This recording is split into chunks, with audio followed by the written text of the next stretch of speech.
सोचिए खबर बताने वाले खुद ही खबर बन जाए तो क्या होगा। मैं कोई खबर दूं और मार दिया जाऊं। मेरे अपने इस बात से अनजान रहे कि इसकी हत्या हो चुकी है। मेरे शव ठूस दिया जाए सेप्टिक टैंक में और ऊपर से उसे प्लास्टर से चुनवा दिया जाए। फिर 2 रोज बाद सारा भेद खुले, तस्वीरें आ जाए पानी में फूल चुकी लाश की। शव को सेप्टिक टैंक से निकाले जाने की कल्पना नहीं है। नमस्कार, आप देख रहे हैं जनतंत्र टीवी और मैं हूं आपके साथ सद्दाम करीमी। ये असल कहानी है मुकेश चंद्राकर की। जब सेप्टिक टैंक से शव निकलते हैं हमने देखा तो यकीन मानिए एक टीस उठी। टीस इस बात की कि लोगों की हक की बात कहना इतना मुश्किल है कि आपको मार दिया जाए। पत्रकार मुकेश चंद्राकर बस अब महज तस्वीरों में जिंदा है। माथे पर गहरा घाव है, बांस और रस्सियों से खींचा जा रहा है मुकेश चंद्राकर की लाश को। तस्वीर दिखा नहीं सकता क्योंकि यूट्यूब की गाइडलाइन का पेच है, लेकिन खबर सुना देता हूँ। मुकेश की उम्र महज 32 साल थी। जनवरी की शाम में वो घर से निकले थे। कुछ देर बाद उनका फोन बंद आने लगा। 2 जनवरी की शाम तक फोन बंद होने के बाद उनके लापता होने की आशंका जताई जा रही थी। इसके बाद पुलिस में सूचना दी गई।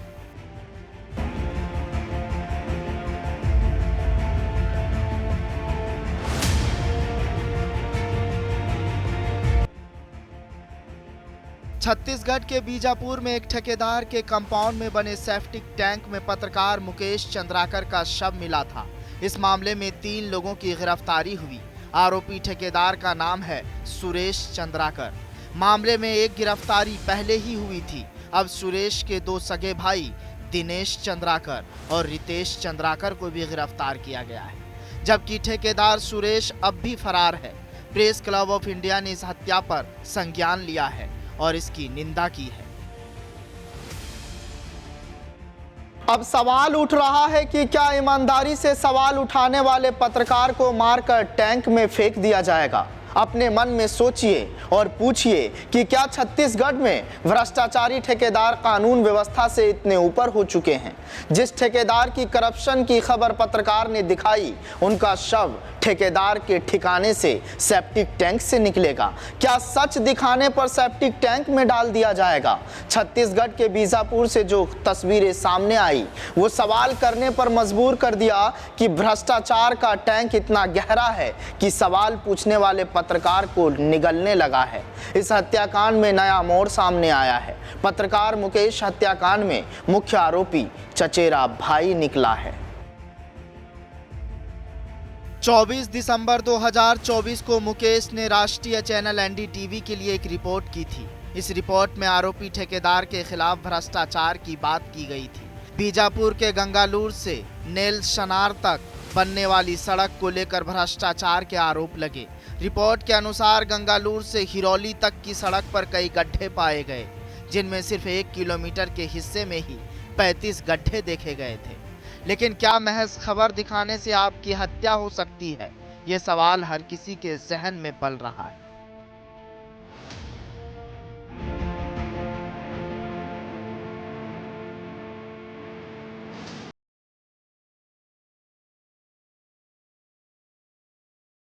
सड़क निर्माण में उपयोग की जा रही सामग्री की गुणवत्ता भी बहुत खराब थी। ये प्रोजेक्ट करीब 120 करोड़ रुपए का है और सड़क की कुल लंबाई 52 किलोमीटर है, जिसमें से अब तक 40 किलोमीटर का काम पूरा हो चुका है।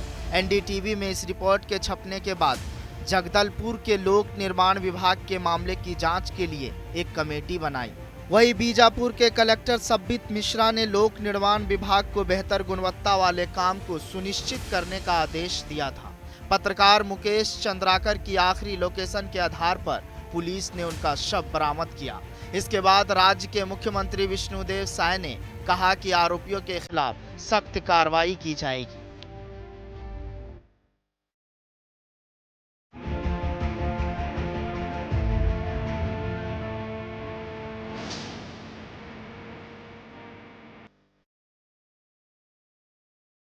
1 जनवरी के रोज पेशे से पत्रकार मुकेश चंद्राकर सुरेश चंद्राकर के ठेकेदार के नाम से मिलने पहुंचे थे और उस रोज से लापता थे। मुकेश के भाई शुकेश के शिकायत के मुताबिक 1 जनवरी 2025 की शाम को तकरीबन 6 से 6:30 बजे के बीच वो मेरे साथ किराए के मकान में मौजूद था। मेरे सिर में दर्द महसूस हो रहा था तो मैंने मेरे भाई मुकेश को नए साल की शुभकामनाएं देकर बताया कि मेरे सिर में दर्द है तो मैं आराम करने जा रहा हूं। ये मैं नहीं कह रहा हूं, ना ही ये मेरे बोल है। ये बातें मुकेश के भाई शुकेश कह रहे हैं। लेकिन जब आपका कातिल चचेरा भाई ही निकले तो सोचिए क्या होगा। सेप्टिक टैंक से मिला था मुकेश का शव। पत्रकार की हत्या मामले में बड़ा एक्शन। आरोपी के ठिकानों पर जेसीबी से कार्रवाई।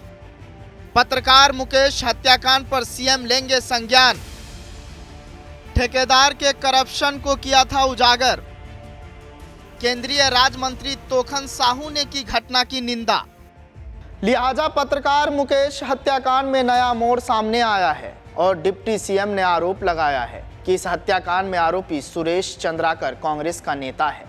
मसलन पुलिस को सिर्फ कातिल ही नहीं खोजना है बल्कि ये पता करना जरूरी है कि आखिर भ्रष्टाचारी ठेकेदार के ऊपर किसका हाथ है, जो उसी के प्रेशर में करप्शन को खोल कर रख देने वाले पत्रकार को मारकर सेप्टिक टैंक में डाल दिया। लेकिन घूम फिर कर सवाल वही कि आखिर भ्रष्टाचारी ठेकेदार को किसके शह पर ये ठेके मिलते रहे। इस कहानी में आज के लिए बस इतना ही। जनतंत्र टीवी पर खबरों का सिलसिला जारी रहेगा।